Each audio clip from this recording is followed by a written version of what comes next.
tous, bienvenue au Château de Blois pour ce grand entretien avec Felwine Sarr. On est très heureux au rendez-vous de l'histoire d'accueillir Felwine. C'est une grande chance pour nous, je crois que c'est la première fois que tu viens ici.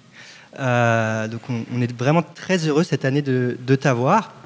Alors notre entretien se déroule à peu près pendant 1 heure, on va consacrer une dizaine de minutes à des questions avec vous dans la salle à la fin de cet entretien. Et puis je vais commencer par te présenter, mon cher Felwine.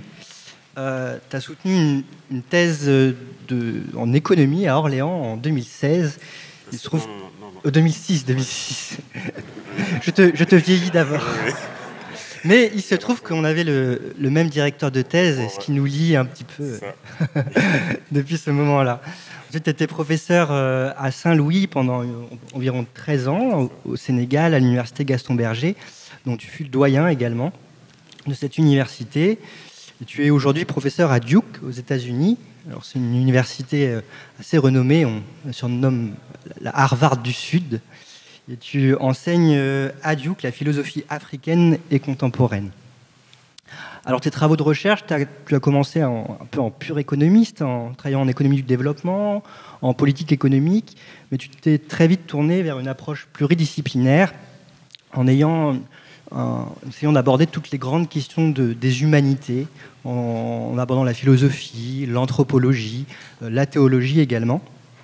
Tu souhaites en effet avoir une pluralité des connaissances et une diversité des modes d'approche du réel en lien avec les civilisations. Tu nous en parleras sans doute.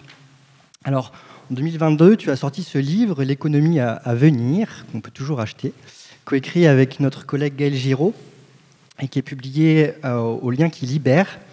On évoquera ce livre tout à l'heure, qui est important, notamment dans la déconstruction des imaginaires qu'on peut avoir sur le capitalisme, puis étendre un petit peu la question du lien social. Alors, peut-être le grand public t'a découvert en 2018. Tu as été nommé par le président de la République avec Bénédicte Savoy pour faire un rapport sur la restitution des œuvres d'art que la France a rapporté pendant la colonisation. Ça avait donné lieu à une promulgation d'une loi en 2020. Alors, je ne sais pas trop où ça en est, tu pourras peut-être nous en dire quelques mots. Je pense qu'il y a les portes du Dahomey, je crois, qui avaient été rendues au Bénin. Et tout cela t'a fait rentrer dans le top 3 des personnes les plus influentes dans le monde de l'art en 2020 et dans le top 100 des personnalités les plus influentes dans The Times. Alors tout ça remplirait une vie, mais tu as encore plein d'autres passions, notamment l'écriture, où tu touches vraiment à tout, avec des pièces de théâtre, des romans, des nouvelles. Alors il y en a 2 que moi j'aime particulièrement, Afrotropia, que tu as publié en 2016, qui rend compte d'une vision très, très optimiste des enjeux économiques et culturels en Afrique. Et puis un de tes derniers romans, je crois, Les lieux qui habitent mes rêves, une sorte de chemin méditatif, publié chez Gallimard, et tu m'avais offert quand on s'était vu à Dakar. Voilà. Et puis, peut-être ta première de tes passions, c'est la musique, guitariste. Alors, je ne sais pas si tu as toujours un groupe. Et voilà. Et je pense aussi à une pièce de théâtre qui était assez intéressante, je crois, We Call It Love, qui a été mise en scène en 2019. Alors, c'était l'histoire sur le génocide au Rwanda, et puis le speech, c'était un petit peu une femme qui accueillait le bourreau de son fils, qui lui permettait du coup de garder un lien avec ce fils qui était disparu. Et on pourra peut-être en reparler tout à l'heure de cette pièce de théâtre pour essayer de comprendre comment les sociétés peuvent faire face à des grands chocs, comment le corps social peut se restaurer, être résilient. Là, après le génocide au Rwanda, on peut penser peut-être au Covid qu'on a eu ces dernières années. Alors, mon cher Felwine, en guise d'introduction, pour introduire nos débats, on s'était dit peut-être de commencer par le concept de lien, et de lien social en particulier. On sait que la science économique, depuis le 19e siècle, s'est construite autour d'une sorte de paradigme d'un individu maximisateur qui entretient des relations ou des liens avec son environnement à travers essentiellement le processus de production, qu'il soit en amont avec le travail, qu'il soit en aval aussi avec l'échange sur le marché. Mais en tout cas, on voit bien qu'il y a dans ce paradigme un individualisme. Et on peut se demander aujourd'hui, avec le montée des populismes, avec la remise en cause des pouvoirs établis, aussi peut-être l'absence de la question morale dans les débats publics, comment faire, rendre compatible ce développement économique peut-être basé sur le capitalisme avec le maintien du lien social qui semble de plus en plus disparaître dans ce monde un peu en déliaison dont tu évoquais. Alors voilà, c'est peut-être la première question que je te pose pour introduire nos échanges, mon cher Felwine. Je te remercie, Maxime. Donc, j'aimerais d'abord dire que je suis très heureux d'être là et d'engager cette conversation avec toi. Et je suis très heureux d'avoir une discussion sur l'économie qui va décentrer un peu le propos, qui ne va pas l'axer sur l'homo economicus rationnel tel qu'on l'a appris, et qui va interroger la question beaucoup plus vaste des liens que génère cette discipline ou cette activité ou cette pratique qu'on appelle l'économie. Et je suis aussi heureux du fait que on replace la question dans la perspective de la philosophie morale, comme qu'a été au début l'économie dans ses prémices. Elle était dans des facs de philosophie morale.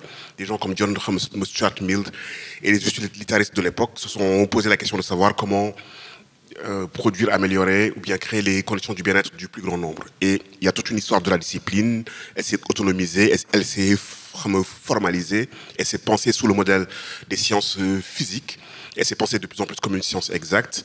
Et j'ai la faiblesse de croire que l'économie est d'autant plus intéressante qu'elle se rappelle qu'elle est au carrefour de plusieurs disciplines et que ce qui l'intéresse, c'est bien les individus, mais c'est les groupes sociaux qui sont des entités qui ont de l'épaisseur et qui sont à la croisée de l'histoire, de l'anthropologie, de l'économie, de plusieurs ordres de savoir et des ordres pratiques. Et que si on veut l'interroger de manière globale et se poser la question de son sens dans la dynamique sociétale, on ne peut pas juste la regarder comme un ordre de savoir technique. On est obligé aussi de l'interroger comme un ordre des finalités. Et si on pose la question des finalités, on est obligé de reposer la question des relations qu'elle produit, des liens qu'elle produit, donc comment est-ce qu'elle les pense, et quel impact elle a sur la grande question de la liaison économique, politique, sociale et écologique. Et l'un des grands défis aujourd'hui, c'est de considérer que c'est un ordre qui contribue à l'entropie du vivant déjà. Donc comment en faire un ordre négantropique et comment aussi en faire un ordre qui est idéalement en symbiose avec les ordres sociaux, les ordres politiques et les ordres économiques. Donc du coup, ça restitue, de mon point de vue, le questionnement sur l'économie et ça le ramène à un questionnement qui me semble beaucoup plus fondamental. C'est quoi une bonne économie pour une société? Et si on se pose la question dans cette perspective-là, ben, on est obligé d'aller un peu, donc de sortir du cœur de l'analyse néoclassique et d'aller regarder à côté. Et donc pour me poser des questions qui ont des finalités anthropologiques, historiques, philosophiques, etc., etc., et de considérer que justement que l'économie est au cœur des humanités. Et je reste convaincu que tant qu'elle se pense comme un ordre qui est au cœur des humanités et qui emprunte aux humanités, elle devient intéressante. Oui, c'est vrai que dès le départ, les grands penseurs en économie, on les trouvait également en théologie, que ce soit les penseurs musulmans, les penseurs chrétiens, abordaient les questions d'économie politique, aussi par la question morale. Et alors, c'est vrai que souvent, peut-être en partant par exemple de la philosophie grecque, alors un gros mot, l'architectonique d'Aristote, c'était l'idée qu'une société idéale, c'était une société où l'économie était tout en bas. Elle devait être sujet aux politiques et le politique devait être sujet à la morale. Et donc l'économie était encastrée, était liée de deux manières. Elle était soumise aux politiques et la politique était soumise à la morale. C'était un peu comme ça qu'Aristote pensait la société idéale. Et alors aujourd'hui, on a l'impression que ces deux liens ont disparu, que le politique ne contrôle plus tellement l'économie, voire peut-être que l'architectonique est inversée, et que la morale est complètement sortie des discussions qu'on peut avoir sur l'économie, sur les liens sociaux. Alors, peut-être ce que tu évoquais, c'était de dire, revenons à l'architectonique perdue d'Aristote. essayons de réimbriquer l'économie, de la soumettre quelque part à une vision politique, et puis réintroduire la question morale dans cette rubrique-là. Et c'est vrai qu'en pensant, par exemple, dans le livre où vous évoquez ce lien social, j'essaierai d'y revenir. C'est vrai que le lien que propose le paradigme économique néoclassique est en fait bien restreint. On peut penser que les liens qui soudent les individus, bien sûr, sont liés avec une sorte de solidarité. Là, tu pourras peut-être évoquer des exemples en Afrique, des liens aussi entre les nations, avec les alliances, le lien avec le vivant, tu l'évoquais. Et puis aussi un lien qui me semble important, c'est le lien que l'homme entretient avec la transcendance. On peut penser au lien entre Abraham et Yahvé dans l'Ancien Testament. On peut penser au lien aussi assez important entre les divinités et les individus au Bénin, moi qui y allais quelques fois. On sent que c'est ce lien transcendant entre les divinités vaudou et puis les individus tiennent la société. Enfin, ils sont vraiment un acteur fondamental du lien social là-dedans. Et puis le lien avec le vivant. Est-ce que tu penses que voilà, penser cette diversité de liens peut aider à repenser l'économie à travers la morale et la politique, comme je l'ai évoqué au départ? Puis les exemples en Afrique, où tu évoquais le fait que constamment, avec la diversité d'ethnies, il y a des consensus qui se forment. On se parle constamment. Est-ce que peut-être ça nous donne à voir ou à comprendre des choses qui pourraient être appliquées dans nos pays occidentaux, en France, par exemple? Je pense que l'un des défis déjà, c'est d'être l'une des grandes difficultés, c'est de penser l'économie comme un ordre qui n'est pas séparé. L'économie, à un moment donné, s'est voulue autonome et c'est pensé comme un ordre distinct. Je veux dire, il y a des penseurs comme Polanyi qui ont essayé de réencastrer l'économique dans le social, dans le politique, dans le culturel. Mais dans la réalité de la pratique économique et des économicités et des échanges économiques, c'est bien un ordre qui est encastré dans les dynamiques du politique, du social et du culturel. Il n'est pas séparé. Et la fable néoclassique crée une anthropologie imaginaire, donc celle de l'homo economicus, qui est mue par un intérêt optimisateur, mais qui fondamentalement est une idéalisation galiléenne. Si on veut ces résultats, voici comment cet individu devrait se comporter pour qu'on ait ces résultats. Et ce n'est pas une théorie de la pratique. Je veux dire, c'est l'inverse. C'est une idéalisation galiléenne qui produit une anthropologie qui est imaginaire, alors que les individus sont à la croisée de plusieurs types de rationalités qui sont à l'œuvre. Et lorsqu'ils agissent, ils sont à la croisée d'une production, d'une pluralité de liens. Et l'une des grandes difficultés, c'est de repenser justement le geste économique à l'intersection de cette pluralité de liens-là. Donc ça complexifie la chose. Ça complexifie la chose. C'est effectivement beaucoup plus facile d'en faire un ordre séparé, d'en maîtriser les hypothèses de base, de produire une idéalisation galiléenne et d'être en mesure de faire bouger des variables en fixant d'autres pour voir les effets de quelques variables sur le reste. Mais la réalité elle-même, elle est fortement différente. Et est-ce que tu disais tout à l'heure, en pensant à Aristote, relève de cette idée d'une confusion des ordres. C'est-à-dire qu'on a des ordres techniques et scientifiques, des ordres du savoir et du savoir-faire qui explorent ce qui peut être fait, la médecine, l'économie, l'aéronautique, etc., etc. On a des ordres juridiques et des ordres législatifs, des ordres de la normativité qui nous disent ce qu'on doit faire, ce qu'on peut faire. On n'est pas sûr qu'on doit faire tout ce qu'on peut faire. Lorsque des questions de bioéthique se posent dans la génétique, on peut cloner des êtres humains. Est-ce qu'on doit les cloner? C'est des ordres éthiques et des ordres juridiques qui nous disent. Et puis on a des ordres de la finalité. En vue de quoi on vit? Pourquoi on vit? Donc quelles sont les finalités ultimes et éthiques? Et quand justement les ordres du savoir-faire qui explorent ce qui peut être fait prennent la place des ordres éthiques, des ordres qui sont censés nous dire en vue de quoi nous vivons, on est dans un régime qui est totalement bouleversé et tyrannique. Et c'est ce que tu disais, le politique ne contrôle plus la machine économique. Et la question qui se pose, c'est comment faire en sorte que cet ordre-là redevienne un ordre qui produit du sens et qui produit du lien. Et lorsque j'observe les sociétés africaines, où les économies dites informelles sont prépondérantes, je veux dire, elles sont informelles elles sont dites informelles puisqu'elles ne sont pas formalisées par les règles classiques de l'économie néolibérale, même si elles sont formalisées par d'autres règles, etc., etc. On se rend compte que là, le geste économique, ce n'est pas une spécificité du continent. Non seulement il a ses rationalités économiques, mais il a des rationalités de la solidarité, du don, du contre-don, de l'échange, du capital symbolique, des biens symboliques. Et toutes ces réalités-là de l'échange s'enchevêtrent dans le geste économique. Et c'est très délicat de distinguer ce qui relèverait d'une rationalité optimisatrice pure ou d'une rationalité sociale ou d'une rationalité de l'échange ou d'une rationalité de production d'un capital symbolique. Et toutes ces finalités-là, donc du geste, s'enchevêtrent. Et donc il m'a semblé qu'en fait, il était intéressant de repenser les choses en se disant comment est-ce qu'on est en mesure de nous rendre compte que le geste économique n'est pas juste un geste qui produit des biens, des services, qui alloue des ressources, qui redistribue, s'il est pris dans une économie politique étatique, mais c'est aussi, il produit de la relation. Il produit du lien et la relation peut être le capital à partir duquel, donc un capital immatériel, se fonde une économie matérielle.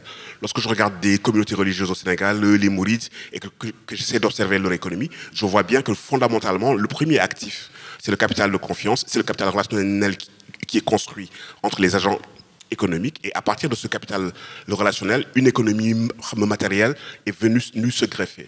Une économie matérielle qui, d'un certain point de vue, minimise les coûts de transaction, puisque justement, il y a un capital relationnel qui est à la base, qui est un actif, le capital de confiance.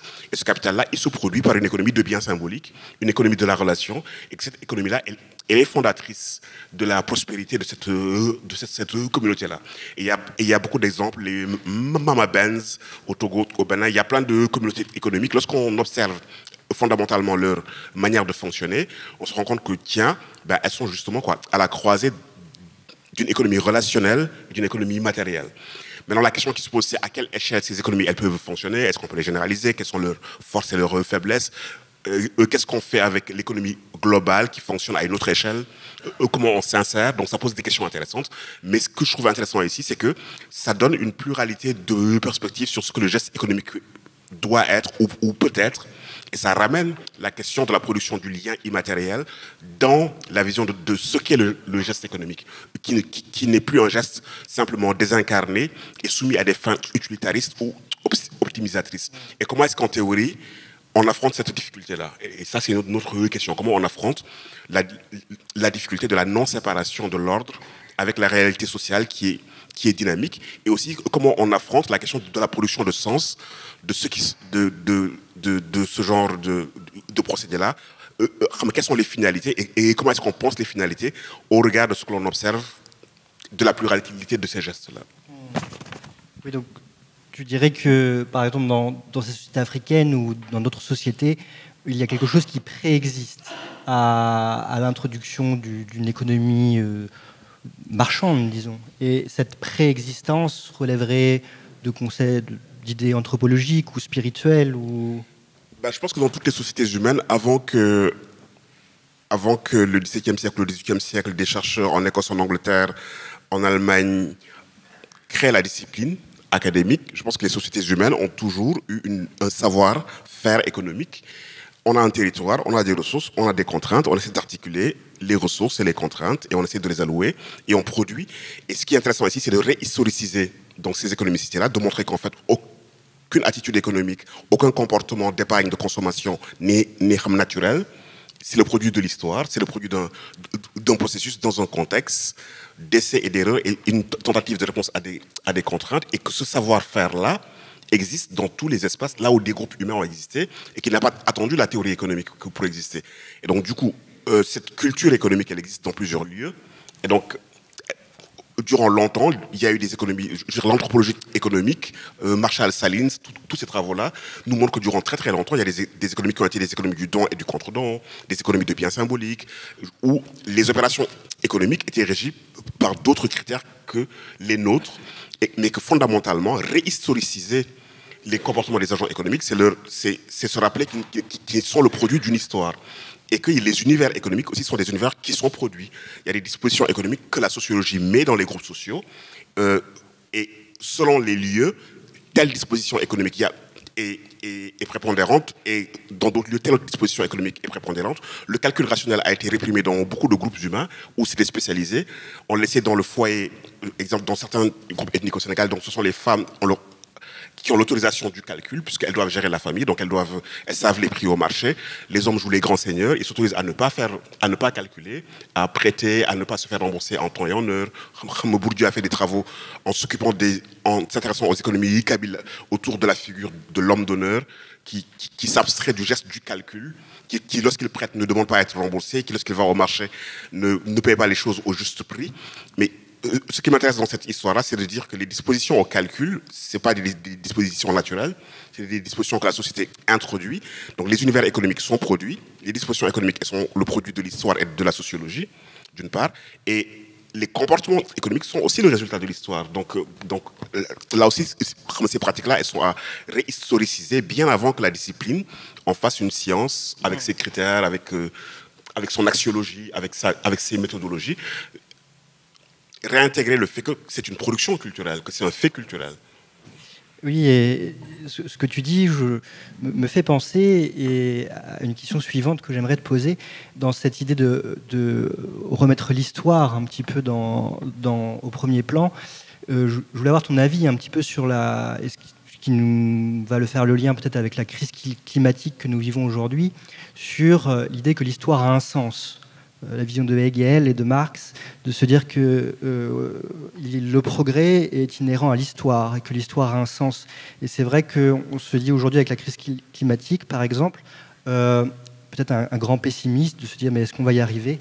Et alors c'est vrai que si on aborde la théorie de Hegel ou de Marx, c'est de se dire ben, on va y arriver, l'histoire a un sens, le progrès va marcher. Et là ce que tu évoquais un petit peu dans tous ces siècles avant le XVIIIe siècle, de remettre l'économie dans la politique, dans le social, dans tout ce qui se passait à cette époque. Est-ce que tu as le sentiment, que ce soit dans nos démocraties, que ce soit en Afrique, dans le sous-continent ou ailleurs, qu'on a perdu cette idée que l'histoire a un sens, que finalement le progrès va continuer ou est-ce que pas du tout ? Tu penses au contraire que l'histoire n'a pas de sens et que cela c'est en fonction des opportunités, en fonction des chocs qui peuvent se produire, etc. Je pense qu'on est revenu de la grande idée d'un progrès linéaire des sociétés humaines qui fondent la possibilité d'un récit. Et je pense qu'on est revenu de la grande idée de la téléologie, de la finalité des fins ultimes. Et avec cette homologie entre le récit de la chrétienté, disant avec saint Augustin que la cité de Dieu va succéder à la cité des hommes. Et à partir de ce moment-là, avant saint Augustin, l'histoire était cyclique. Les empires naissaient, atteignaient leur acmé, croissaient, déclinaient, mouraient, revenaient. Donc on avait une vision cyclique de l'histoire. Quand saint Augustin arrive, il considère que non, que l'histoire, que la flèche du temps, elle est orientée vers la finalité ultime qui est le salut dans la cité de Dieu. Donc l'histoire commence à être téléologique. Et dans les sociétés, dans la sphère, au XVIIe siècle, lorsqu'il y a eu la querelle entre les anciens et les modernes, et l'idée a été de reprendre ce récit téléologique orienté vers le progrès, vers une eschatologie, et de l'amener dans le champ du social. Donc de considérer que les sociétés, elles progressent en richesse, en savoir, en connaissance, en bien-être, y compris la croissance économique. L'une des prémices de cette idée est à rechercher, c'est une traduction profane, de l'eschatologie chrétienne. Et que ce progrès-là fondait la possibilité d'un récit. Après les deux grandes guerres mondiales, je veux dire, l'école de Francfort vient nous dire, attention, la modernité, justement, elle est inachevée. Et on a vu avec la Shoah, les goulags, le stalinisme, et que l'histoire était ce lieu du surgissement des possibles, et que les possibles ils peuvent être antagoniques. Donc on est revenu du rêve du progrès linéaire, et justement, on est revenu même de l'idée que le futur apportera le meilleur de ce que les humains peuvent produire. Et on est dans un temps où justement, on est rentré dans un temps qui est un temps sans promesse, et où la seule promesse qui nous est faite, c'est la promesse des crises. Et l'écologie est un récit qui tente de répondre à la promesse de la crise. La collapsologie est un récit de la crise qui est promise. Et on est dans un grand désarroi de ce point de vue-là. Je veux dire, la modernité et la postmodernité ne fondent plus la possibilité d'un récit avec une finalité qui est heureuse. Et on se rend compte que le surgissement des possibles, antagoniste, est devant nous. Et que nous vivons avec de l'inconnu devant soi. Et certains considèrent que justement, l'une des grandes difficultés, c'est qu'on est dans une crise d'utopie. On n'a plus d'atopos, on n'a plus de lieu autre souhaitable qui fonderait justement une action, qui fonderait une vision, qui fonderait une démarche. Et on est pris dans ce temps-là où la crise de l'utopie, la crise de la conscience utopique, où la crise de la promesse, des promesses de la modernité, nous fait réfléchir à nouveau sur le sens des événements, etc. etc. Donc le grand sens de l'histoire, ou la fin de l'histoire, je veux dire, on est revenu de ça. On est revenu de cette de ces grandes téléologies-là. Et la question qui se pose aujourd'hui, sans exagérer, c'est de se dire comment est-ce qu'on est dans un temps où la grande activité économique qui est fortement anthropique et qui accélère l'entropie du vivant, comment est-ce qu'on peut la rendre négantropique d'une part, et comment est-ce qu'on peut éviter ce que certains considèrent comme des risques d'un futuricide à travers un écocide. Et la grande tension qui nous travaille, c'est qu'à force que ce risque-là soit évoqué de manière intense et plurielle, il a un effet de déréalité. Je veux dire, on a l'impression que c'est excessif et que c'est exagéré. Et qu'est-ce qui fonderait aujourd'hui la possibilité d'une action, je dirais, négantropique, dans un temps où justement, on a du mal à rouvrir les futurs et on a du mal à produire des récits qui nous enchantent. Et c'est une difficulté dans laquelle on est. Et du coup, tu penserais à quoi ou comment un peu réenchanter le monde? Comment quel récit il faudrait inventer ou peut-être revoir dans le passé, d'autres récits qu'on pourrait mettre sur le devant de la scène, dans le débat public. Est-ce que peut-être les sociétés africaines peuvent nous aider là-dessus? Est-ce que tu crois qu'il y a ce qui se passe au Sénégal ou dans la sous-région? Est-ce qu'il y a des auteurs, des penseurs qui essaient de réfléchir à ces autres possibles en face d'une vision linéaire du progrès? Non, je pense que déjà la question, c'est vraiment de réinterroger cette notion. Bien évidemment, le progrès en bien-être, en éducation, en santé, en qualité de gouvernance, d'infrastructure, ce sont des choses claires et concrètes sur lesquelles on peut fonder un récit, bien évidemment. Mais je pense que les ressources existent et que la conscience utopique, elle est nécessaire. La conscience utopique, ce n'est pas un rêve doux. C'est lorsqu'une société a des contradictions et qu'elle n'arrive pas à les résoudre tout de suite, elle imagine ces solutions dans un ailleurs, dans le lieu de l'imaginaire et de la pensée. Ce n'est pas de la futurologie, c'est de la prospective. Et elle configure un futur souhaitable. Quels sont les futurs souhaitables?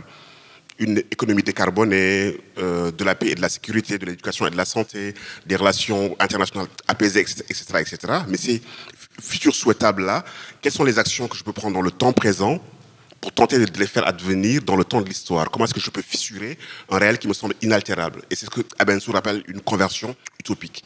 Ça ne veut pas dire se perdre dans un rêve doux et ne pas faire face à la réalité. Ça veut dire, aujourd'hui, me configurer des futurs souhaitables et agir dans le temps présent pour tenter de les faire advenir dans le temps de l'histoire. Donc en fait, c'est tenter de déplacer le réel par une action consciente. Et donc du coup, dans cette perspective-là, la conscience utopique, elle est productrice de réel. Ce n'est pas juste un travail dans l'espace de l'imaginaire et une fuite dans l'espace de l'imaginaire. Et la question qui se pose à nous aujourd'hui, c'est quels sont les récits qui sont capables de fissurer la matérialité du réel et de nous entraîner dans des conversions utopiques, dans des actions qui vont précipiter ces temps que nous voulons voir advenir. Mais quels sont ces temps que nous voulons voir advenir? Donc bien évidemment que c'est une dialectique, que les sociétés sont en téléonomie. Elles ne sont pas gérées du haut, elles ne sont pas gérées du bas, elles sont à l'intersection de plusieurs chocs, des tendances historiques structurelles, de la contingence, du surgissement, des événements imprévisibles, de la rupture, etc., etc. Mais ça n'empêche pas les groupes humains de configurer les espaces du souhaitable, de les penser et de se poser la question de savoir quelles sont les actions, je dirais, prioritaires et concrètes à mettre en œuvre pour aller vers ce souhaitable-là. Donc moi, je suis pour qu'on réarme, qu'on produise à nouveau des récits, et pas des récits enchanteurs dans le sens qui consisterait à voir la vie en rose et à ne pas affronter les difficultés du réel, mais des récits prospectifs. Donc quel type de prospective nous pouvons mettre en œuvre pour tenter de répondre aux défis et justement remettre en mouvement un certain nombre de potentialités qui existent dans les sociétés, dans les archives culturelles, dans les ressources intellectuelles, spirituelles, elles sont importantes, dans les ressources culturelles, et comment remobiliser ces archives-là pour les rendre fécondes, et surtout inscrire donc l'action dans un temps présent, mais dans un temps à venir. Et je suis convaincu que c'est productif. Mais tu crois pas qu'il y a des... Parce que, disons, il y a l'objectif, et après il y a l'instrument. Si voilà, l'objectif c'est par exemple de faire face à la crise climatique, d'avoir une nature préservée, etc. On peut être d'accord sur ce type de récit, pour ce type d'objectif, mais quel est l'instrument à mettre en place pour y arriver? Et alors c'est là où souvent le bas blesse, parce que les économistes ils ont un petit peu les habitudes, la taxe, mais la taxe, on voit bien qu'il y a l'acceptation sociale, hausse de taxes, il y a la question d'inégalité qui peuvent se poser, et donc forcément dans les instruments il y aura un peu des gagnants et il y aura un petit peu des perdants, au moins dans le court terme, et donc il faut l'instrument de l'État pour pouvoir un peu réguler ça. Est-ce que tu ne crois pas qu'il faut en même temps réfléchir bien sûr à l'objectif de politique économique, l'objectif social, où est-ce qu'on va, mais aussi réfléchir à l'instrument, à mettre en place tout de suite. On pense par exemple à l'environnement. Qu'est-ce qu'il faudrait faire? Est-ce qu'il faudrait faire un marché du carbone? On l'a fait, on voit bien que ça ne marche pas. Est-ce qu'on met en place une taxe sur le carburant? Mais une taxe sur le carburant dans une période d'inflation où le carburant est déjà cher, on voit bien que c'est difficile de la faire appliquer. Et donc voilà, comment articuler l'objectif et l'instrument? L'exemple que tu prends, l'exemple de la crise climatique est vraiment très intéressant. Si je prends la perspective à partir du continent africain, donc voici un continent qui contribue, je ne sais pas si c'est le bon terme, mais en tout cas, dont les émissions de gaz à effet de serre font moins de 5% des émissions de gaz à effet de serre, mais qui pourtant subit le plus les effets de la perte de la biodiversité. Quand on prend le lac Tchad, il a perdu 90% de sa surface ces 15 dernières années. Et la diversité des espèces a totalement été éliminée. Chaque 2 ans, il y a une COP où il y a une grande promesse de transférer des fonds pour l'adaptation au changement climatique. Ces fonds n'arrivent jamais. Alors, plusieurs problématiques se posent. Donc, voici une problématique de bien commun, la biodiversité, dont les différents acteurs contribuent de manière inégalitaire, mais dont les effets sont, je dirais, égalitairement distribués. Et la première problématique, c'est comment faire en sorte pour que, là, au niveau de la perception et de la conscience climatique, que l'on considère qu'en fait, la question, ce n'est pas les États-Unis, la Chine ou l'Afrique, la question, c'est une question d'un bien commun planétaire. Et comment est-ce qu'on élargit le souci à des espaces qui sont hors de ma géographie, hors de ma nation, hors de mon territoire, hors des espaces dans lesquels je m'identifie en tant qu'individu, comme appartenant culturellement, politiquement dans ces lieux-là, et comment faire en sorte, parce que je pense que les économistes trouveront les instruments. Je me fais aucun souci pour eux, qui trouveront les instruments. Moi, je m'en fais un peu. Non, je pense qu'ils les trouveront. Mais la question, c'est comment faire en sorte que, si tant est qu'ils les trouvent, rendre les normativités qui découlent de ces instruments-là transnationales et globalement acceptées. Je veux dire, si les Chinois et les Américains ne font aucun effort, les Sénégalais ne vont pas changer grand-chose. Je veux dire, et donc justement, donc je me dis que des fois, bien évidemment, la question c'est une question de savoir-faire, mais la question pour moi elle est politique. Comment repolitiser la question et comment la repolitiser à une échelle qui dépasse l'échelle de l'État-nation, qui dépasse l'échelle du continent et qui dépasse l'échelle des processus d'identification et des sentiments d'appartenance à des communautés bien précises. C'est une question globale et transnationale.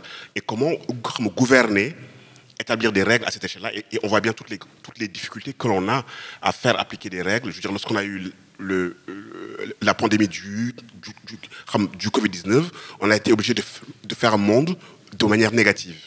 De nous rendre compte qu'en fait, on était un monde et que la plupart des défis qui sont les nôtres sont des défis aujourd'hui qui sont des défis transnationaux et qui appellent à être pensés dans une économie politique transnationale.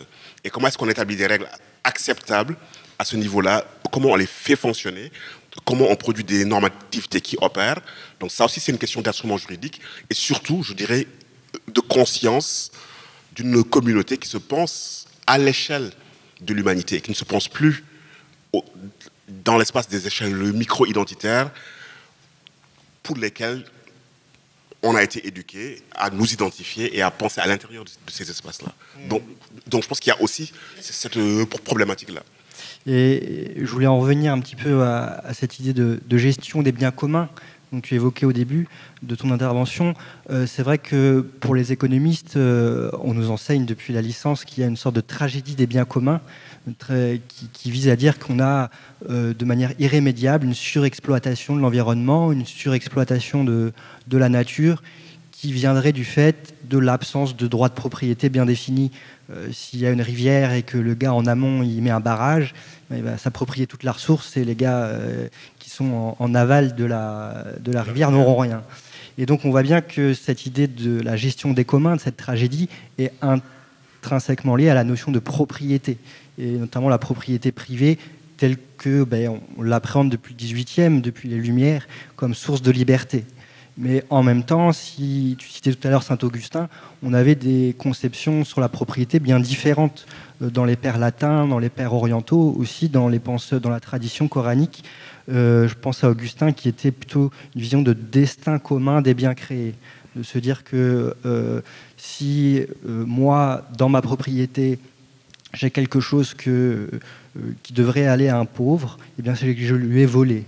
Et donc cette idée d'allocation universelle des biens communs doit être supérieure à une notion juridique de propriété privée.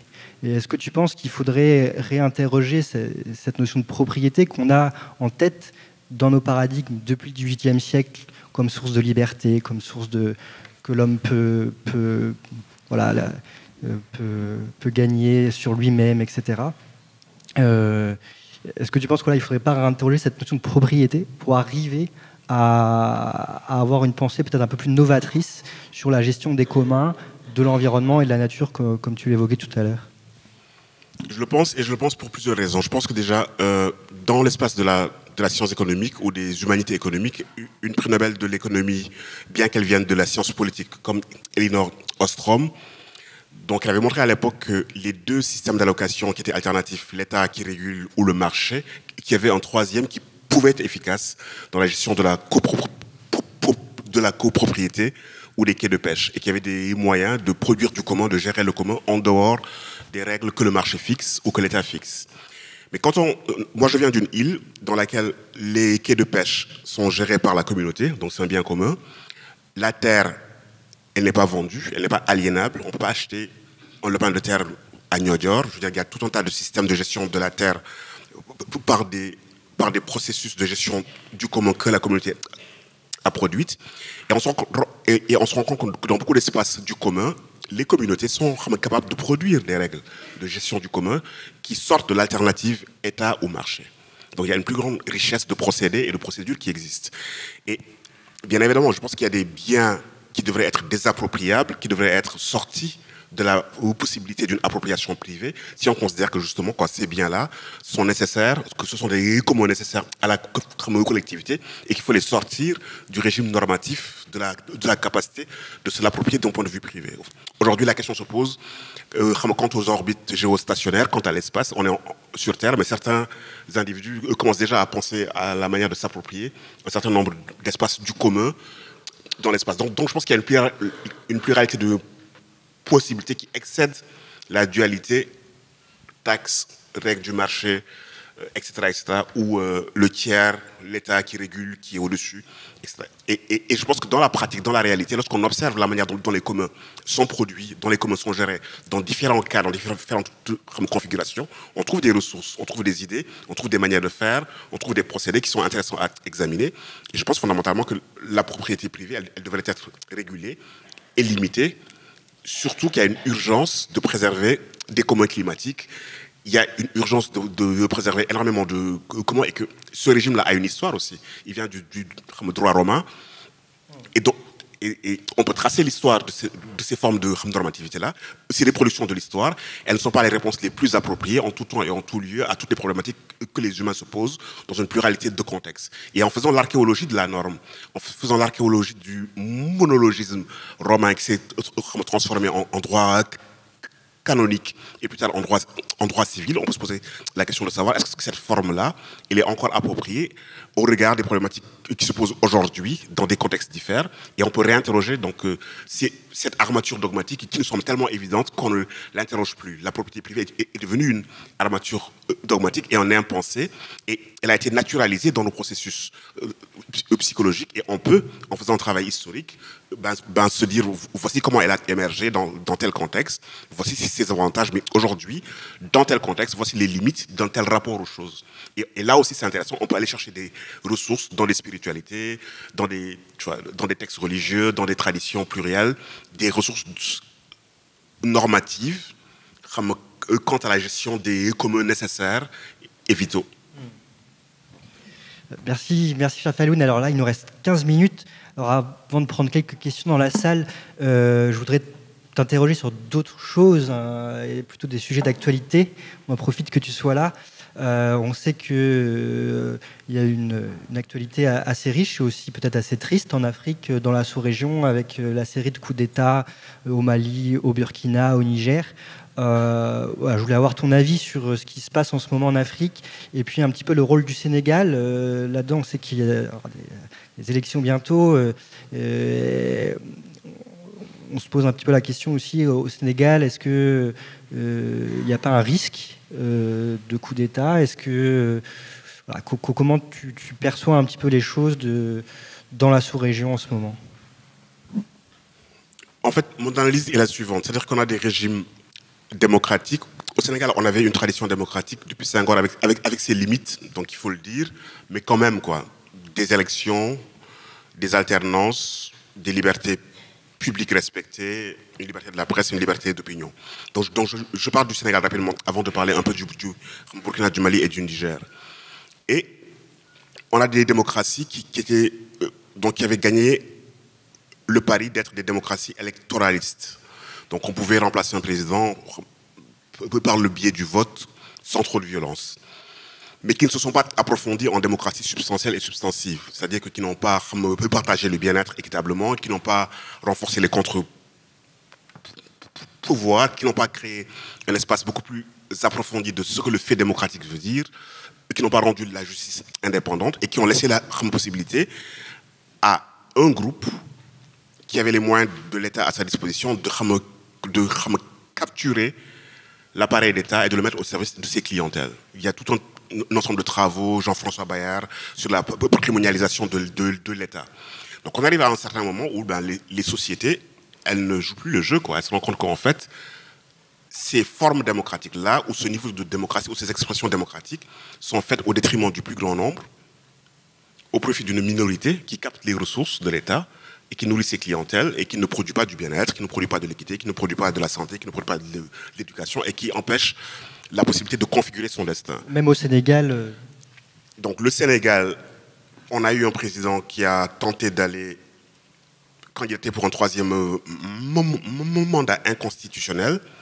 La pression de la société civile, de l'intérieur et de l'extérieur l'a amené à renoncer. Mais ayant renoncé, il a décidé d'éliminer le principal opposant, de dissoudre son parti par un décret et de faire en sorte que même lui, s'il ne peut pas se représenter, de mettre quelqu'un qui est issu de son parti pour le remplacer et d'exercer une violence incroyable sur la société en emprisonnant plus de 1000 individus, en réprimant, dans la violence, etc., etc., et en détruisant systématiquement les acquis démocratiques du pays qui ont été le fruit d'une histoire longue, difficile, tranquille et patiente. Et on est en crise, même si elle n'est pas apparente, même s'il n'y a pas de coup d'État, on est en crise. Pas plus tard qu'hier et aujourd'hui, les gens sont devant les tribunaux parce qu'ils ont interdit que les opposants retirent les fiches l'opposant principal des fiches de parrainage. Ils sont en train de mettre en branle l'appareil judiciaire pour organiser des élections qui n'en sont pas, au fond, qui ne sont pas transparentes et inclusives. Et juste conserver une apparence de démocratie. Donc, je prends le cas du Sénégal. Le cas du Mali, on voit bien que la mauvaise gouvernance de l'ancien président avait amené des contestations. Ces contestations ont conduit au coup d'État militaire. On prend le Burkina Faso.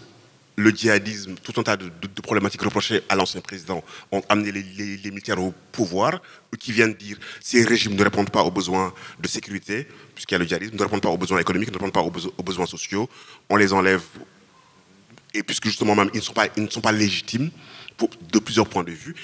Et fondamentalement, la question qui se pose, si on la regarde d'un point de vue structurel, c'est la question de la démocratie post-coloniale. Comment est-ce que 60 ans après les indépendances, on n'a pas été en mesure de produire des systèmes démocratiques, des institutions démocratiques fondamentales qui fonctionnent, qui régulent les systèmes sociaux et politiques, qui permettent non seulement de transmettre le pouvoir, mais de le contrôler, mais qui surtout produisent du bien-être et le partage. Je dirais surtout ça, qui produisent du bien-être et le partage, et qui respectent les droits et libertés des individus. Et donc, on peut observer les choses d'un point de vue, je dirais, conjoncturel, mais à mon avis, on a une réflexion profonde à mener sur comment refonder la communauté politique, quelles règles de gouvernement politique nous devons nous donner, quels sont les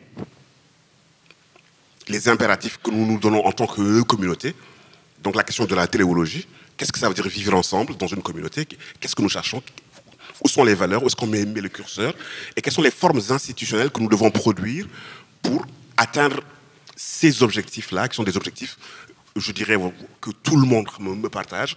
Les individus veulent avoir voix au chapitre, veulent être en mesure de configurer leur destin, veulent pouvoir contrôler les pouvoirs, veulent accéder à la jouissance pleine de leurs droits et de leurs libertés, et veulent justement être dans des espaces dans lesquels ils épanouissent la pluralité des dimensions de leur être. Donc repenser la communauté politique dans le continent, au-delà même de la question de la démocratie, mais en posant la question de quelles sont les formes institutionnelles adéquates pour s'acheminer vers ces buts qui sont collectivement partagés par les groupes humains, me semble aussi un impératif aujourd'hui en temps de crise. Qu'est-ce que la crise nous dit et qu'est-ce que les événements qui se produisent sous nos yeux nous disent de la difficulté que l'on a eue ces 50 dernières années de produire des formes du politique qui fonctionnent, qui fonctionnent. Ou est-ce aussi une crise dans un temps beaucoup plus long? Est-ce que il y a tout un tas de problématiques qui se posent. Quelle est l'échelle temporelle dans laquelle on évalue la chose et comment est-ce qu'on la repense fondamentalement au regard de quelles exigences et de quels impératifs? Alors, merci beaucoup, Felwine. On aurait eu plein d'autres sujets à discuter, à parler, mais il nous reste une dizaine de minutes. Alors, je propose qu'on prenne quelques questions dans la salle, s'il y en a. On a un micro qui va tourner. Ouais.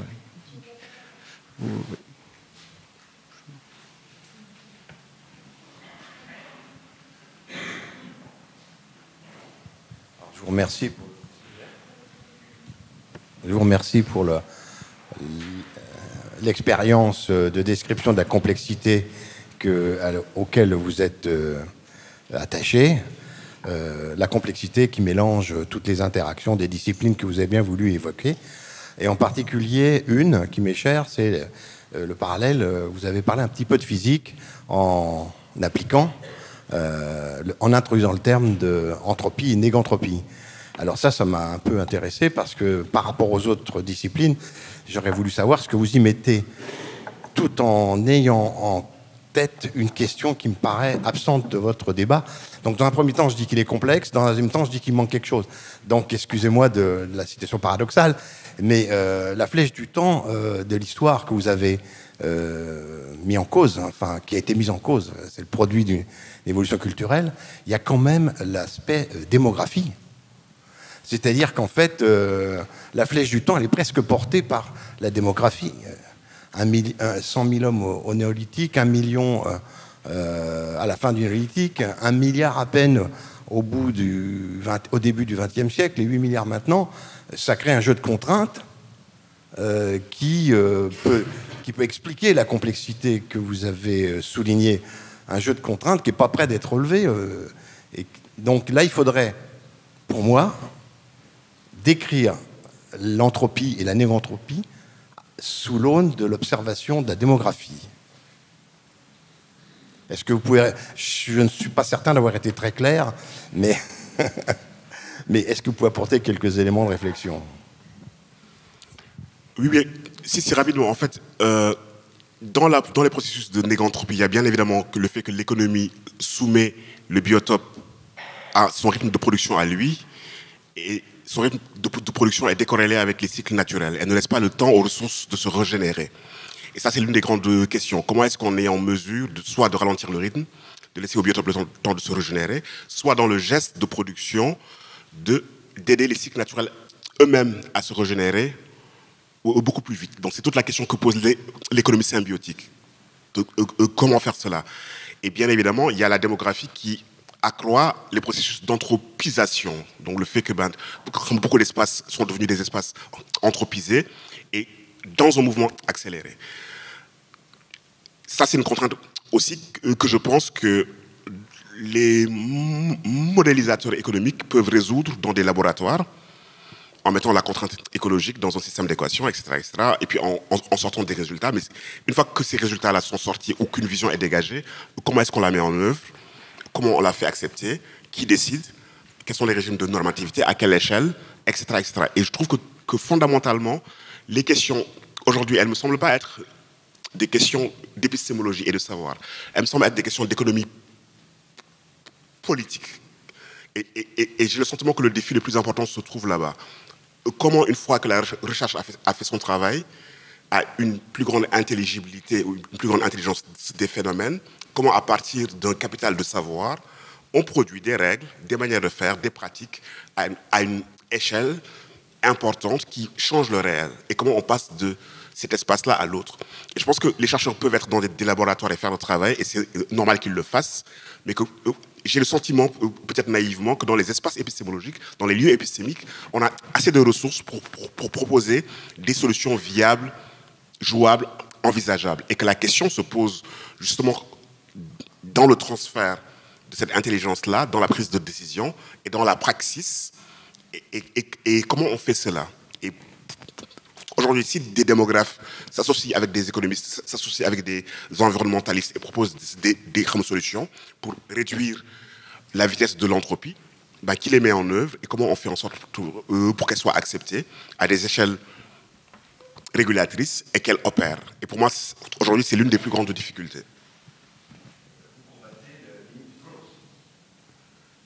En fait, je trouve que c'est un grand débat. C'est-à-dire que déjà, qu'est-ce qu'on met dans le mot croissance? Les économistes déjà débattent du contenu de la croissance, de la vraie croissance, comme qu'est-ce qu'il y a dans l'indicateur du PIB? Est-ce que ce qui est aujourd'hui la somme des valeurs ajoutées, c'est ce qui doit y être? Est-ce qu'on a bien compté les coûts, etc., etc. Il y a tout un débat à l'intérieur. Dans des sociétés qui cherchent la prospérité, qui veulent répondre à leurs besoins, la question elle se pose différemment. Donc l'idée c'est de dire comment on fait en sorte pour répondre aux besoins. Donc du coup, je pense qu'il y a plusieurs niveaux de discussion. Il y a des niveaux techniques sur le contenu de cet indicateur, et peut-être il y a un niveau sémantique qui dépasse l'aspect technique et qui se pose la question de savoir, c'est peut-être pas ça le problème, mais c'est peut-être la question de la prospérité qui dépasse la question de la croissance. Et lorsqu'il y a croissance, qu'est-ce qui croît? La question de la malcroissance, etc., etc. Et j'ai l'impression aussi que de la positionnalité de là où on est, on a un regard différent sur cette question-là. Lorsqu'on en a assez eu et que la question se pose différemment, ou lorsqu'on n'en a pas assez eu et qu'on a encore beaucoup de besoins auxquels on veut répondre, j'ai l'impression que là aussi, que le sujet, le regard du sujet sur cette question dépend aussi du lieu à partir duquel il regarde de la problématique. Une autre question? Merci. Moi, je voudrais poser une question à l'influenceur que vous êtes. Et finalement... Je ne suis pas un influenceur. D'accord. Excusez-moi, alors c'est l'introduction qui a été faite. Et notamment, comment on arrive à quelque chose de très concret sur finalement la loi, la restitution des biens. Et donc, je voudrais faire un parallèle par rapport à ce que vous avez dit. C'est comment on pourrait arriver à une économie relationnelle, producteur de sens. Et par rapport à un gouvernement aujourd'hui, alors notamment en France, sur lequel on a du mal à trouver un récit qui est un récit qui soit cohérent et prospectif, comment on pourrait arriver à influencer pour arriver dans ce sens-là? Merci. Il faudrait que tu te lances sur Instagram. Oui. En fait, j'avais lu un ouvrage d'Amartya Sen, The Idea of Justice, et l'introduction m'avait beaucoup intéressé, parce qu'Amartya Sen disait que lui, il évitait de conseiller les princes, puisque les princes ont des rationalités multiples, et que fondamentalement, quel que soit le niveau d'intelligence et de savoir, si ça rentre dans la rationalité politique, ils vont mettre en œuvre. Si ça rentre dans leur rationalité. Sinon, ils vont juste instrumentaliser les choses. Et que ce qu'il faisait, lui, c'était d'essayer de mettre dans le corps social la plus-value intellectuelle. Et que le corps social, s'il est de mieux en mieux doté et de mieux en mieux armé, il rend redevable les gouvernants. Il leur exige sur des questions fondamentales. J'ai vu qu'il y a une convention citoyenne bientôt sur une autre question. Il y a 2 jours, il y a eu celle sur le climat, mais il y en a une qui va bientôt démarrer. Et donc, du coup, que le travail, que sa conception du travail du chercheur, c'était bien sûr d'élucider des questions, mais de mettre dans le corps social de la plus-value intellectuelle et plus d'intelligibilité, et que ce corps social-là, lui, se retourne et exige de ses dirigeants des réponses en étant armés intellectuellement. Ça prend beaucoup plus de temps, bien évidemment. C'est pas révolutionnaire, mais ça m'a semblé intéressant comme démarche. Il nous reste le temps pour une question, je pense, au fond. Ouais.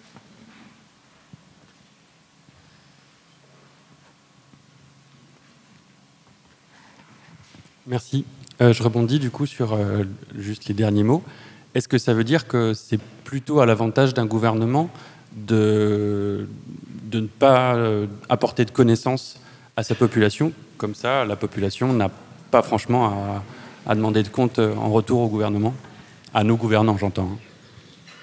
Il m'est arrivé de croire, en tout cas sans généraliser à l'extrême, que dans certains espaces dans le continent africain, que les gouvernants avaient intérêt à ce que les gens ne soient pas assez éduqués, assez instruits, s'ils voulaient rester durablement, prendre les ressources, en faire ce qu'ils veulent, ne pas répondre à la demande sociale, et que plus les gens étaient instruits, éduqués, ça leur rendait la tâche difficile, et que fondamentalement, dans leur fonction objectif à eux, parce que l'idée de l'État, c'est de considérer qu'en fait, fondamentalement, la forme que le gouvernement est tourné vers le bien-être du plus grand nombre, l'analyse de la réalité de l'État a montré le contraire, que c'est un appareil de commande et de contrôle qui, à l'intérieur, a ce qu'on appelle génère des processus de principale agence que les économistes disent et que finalement le principal et l'agent ont des objectifs différents et qu'ils ont des clientèles qui veulent nourrir à l'intérieur. Et je pense que dans le cas de certains pays ouest-africains, c'est visible que l'administration, l'État devienne une entité autonome qui a d'autres buts que le bien-être du plus grand nombre. Et la question aujourd'hui, en tout cas à laquelle on est confronté au Sénégal, c'est comment sortir de ça, comment faire en sorte que justement ces institutions-là produisent du bien-être et soient mues par ces problématiques-là. Et bien évidemment, l'éducation, l'intelligence, n'aide pas, parce que la société, elle devient beaucoup plus redevable et beaucoup plus exigeante. Elle les rend beaucoup plus redevables en étant beaucoup plus exigeante. Alors, j'avais vu une question là, juste rapide. Je ne sais plus qui avait... Oui.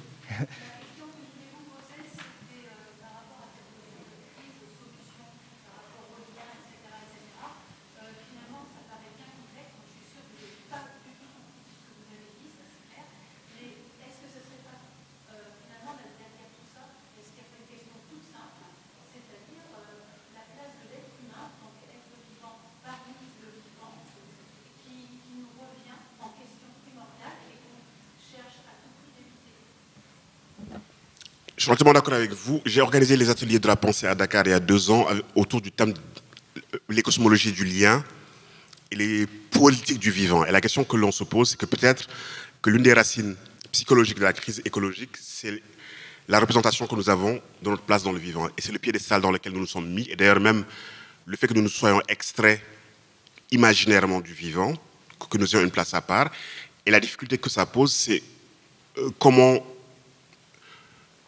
ne pas tomber dans un anthropocentrisme excessif, mais comment, en même temps, en voulant éviter un anthropocentrisme excessif, ne pas tomber dans l'opposé extrême qui consiste à dire que nous sommes comme les pierres, comme les plantes, nous sommes pareils, et quelle est la juste mesure entre les deux. Et il y a aussi d'autres processus, c'est-à-dire qu'il y a eu un désir depuis très longtemps d'artificialiser, de déconditionner la condition humaine. Il y a des textes de Arendt là-dessus depuis très longtemps où les humains veulent sortir de la relation de dette avec leur biotope.